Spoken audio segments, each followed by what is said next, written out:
Hello friends and welcome back to my YouTube channel. Friends, आज की इस video का टॉपिक रहेगा विलियम शेक्सपियर के द्वारा लिखा गया एक ट्रेगी कॉमेडी जिसका नाम है मर्चेंट ऑफ वेनिस यानी कि वेनिस का व्यापारी, जिसे शेक्सपियर के फर्स्ट फोलियो यानी 1623 में पब्लिश्ड किया गया था। अगर सेटिंग की बात करें यानी कि ये इवेंट कहाँ पे होता है तो वेनिस और बेलमाउंट दो जगह का नाम है। तो चलिए इसकी समरी को एनालाइज करते हैं बिना टाइम वेस्ट किए।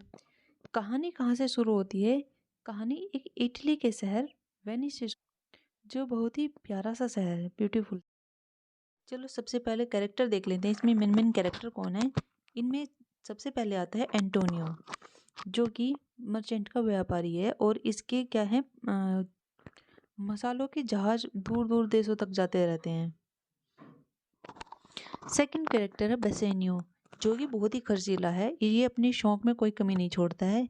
इसके पास क्या हुआ, अब पैसे खत्म हो चुके हैं, पैसे की तंगी आ चुकी है, तो ये अपने फ्रेंड एंटोनियो से पैसे मांगता है, कुछ उधार मांगता है। तो इस पर एंटोनियो बोलता है कि अभी तो मेरे पास पैसे नहीं है, मेरे जहाज विदेशों में गए हुए हैं, जब वो लौट के आ जाएंगे मैं तुम्हें पैसे दे दूंगा।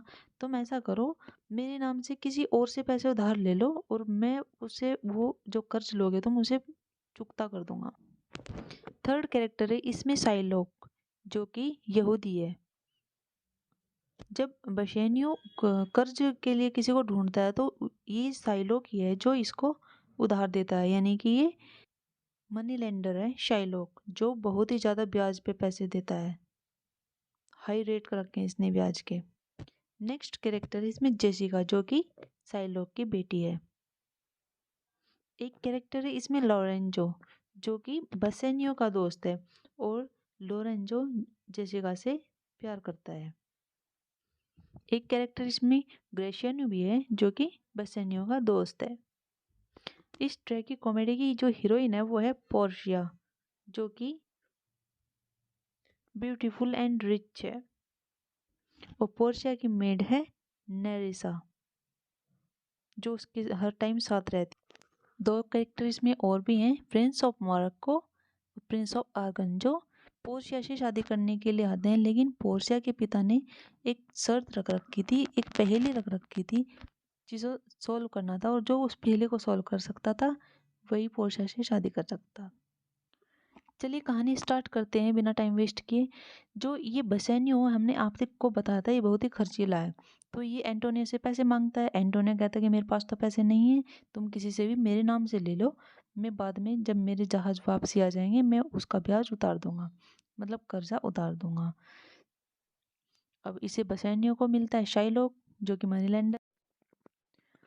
बसेनियो शाइलोक से कुछ पैसे उधार मांगता है, तो शाइलोक पहले तो उसे मना कर देता है, लेकिन वो बाद में मान जाता है, उसे देने के लिए तैयार हो जाता है।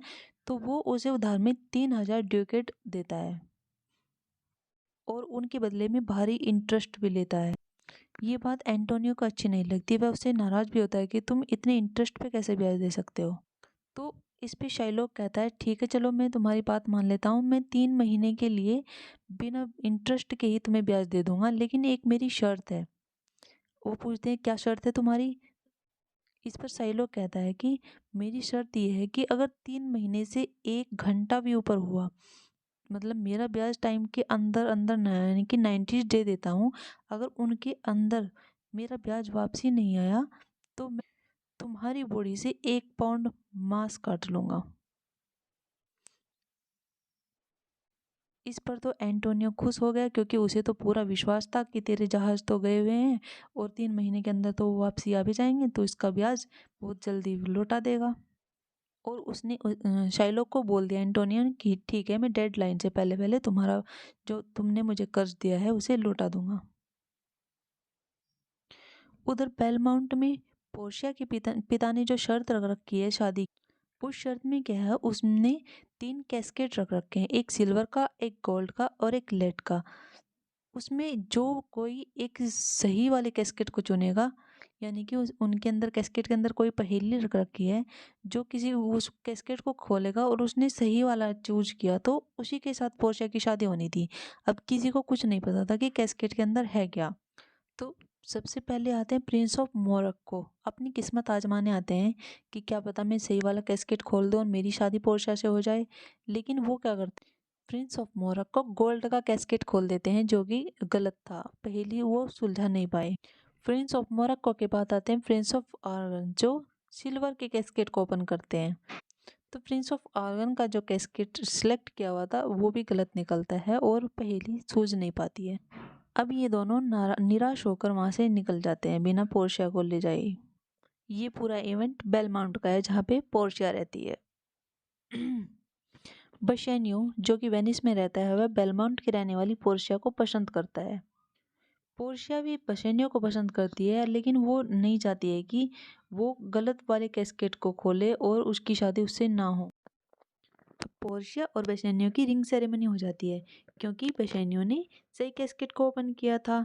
लेकिन रिंग सेरेमनी पर पोर्शिया बेशेन्यो से एक प्रॉमिस मांगती है, कहती है किसी भी हाल में तुम्हें ये अंगूठी अपने हाथ से नहीं निकालनी है, चाहे कुछ भी हो जाए। बेशेन्यो कहता है ठीक है। उधर पोर्शिया की जो मेड है नेरिसा, उसको ग्रेशियोनी यानी कि बेशेन्यो का दोस्त पसंद आ जाता है।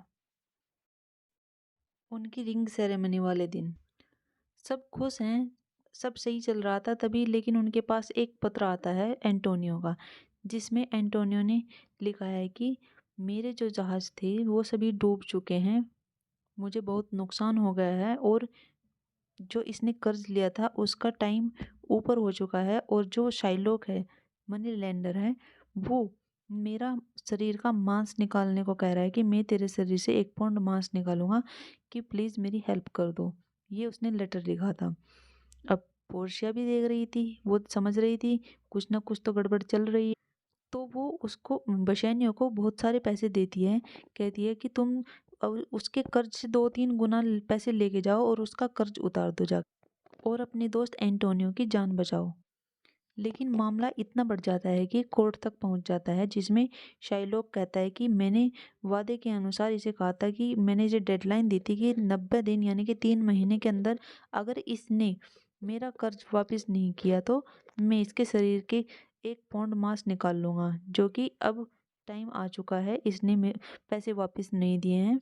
इस पर बशैनियो उसे 3 गुना, मतलब उसने 3000 ड्यूकेट दिए थे तो उसे 9000 ड्यूकेट देने को तैयार है कि तुम मेरे दोस्त एंटोनियो को छोड़ दो, लेकिन तुम जितना चाहो उतना पैसा ले सकते।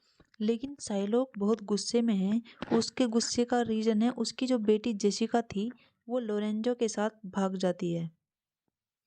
अब वो अपने गुस्से को एंटोनियो के ऊपर उतारना चाहता है और ऊपर से जेसिका उसके बहुत सारे पैसे भी लेके भाग जाती है।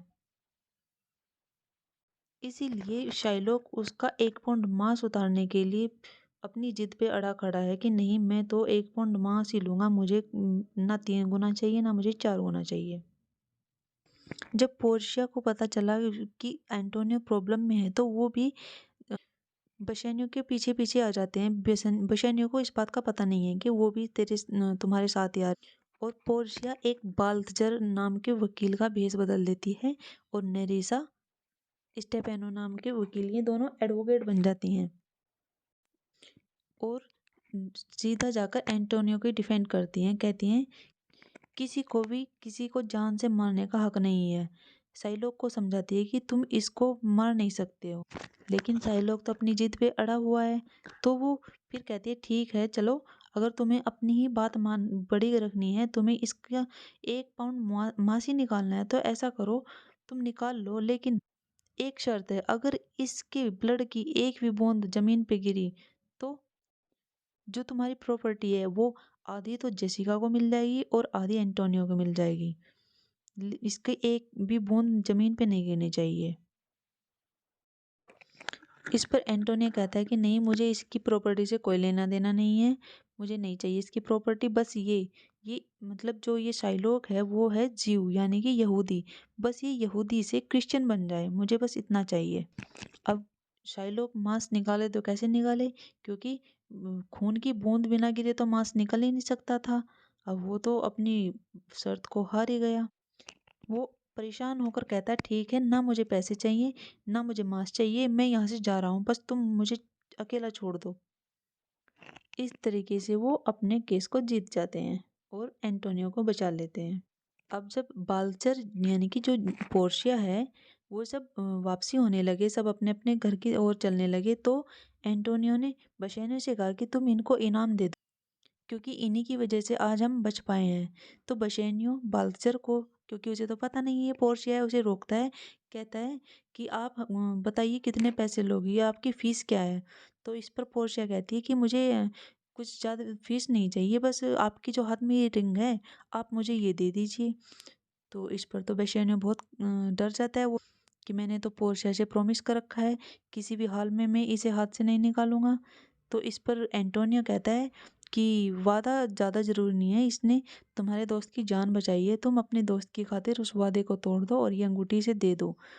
तो फाइनली वो बेशेनियो पोर्शिया की अंगूठी पोर्शिया को यानी कि बालसर को दे देता है।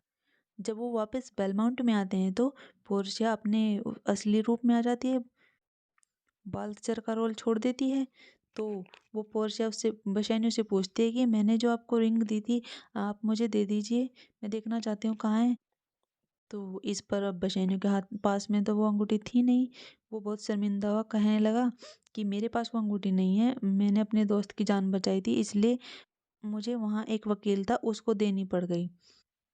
इस पर पोर्शिया बहुत पहले तो गुस्सा होने की एक्टिंग करती है, लेकिन बाद में उसे सब सच बता देती है। इस तरह इस स्टोरी का हैप्पी एंडिंग होता है। वीडियो अगर पसंद आए तो लाइक और शेयर करना, और अगर आप न्यू व्यूअर हो तो सब्सक्राइब करना ना भूलिए। Thank you.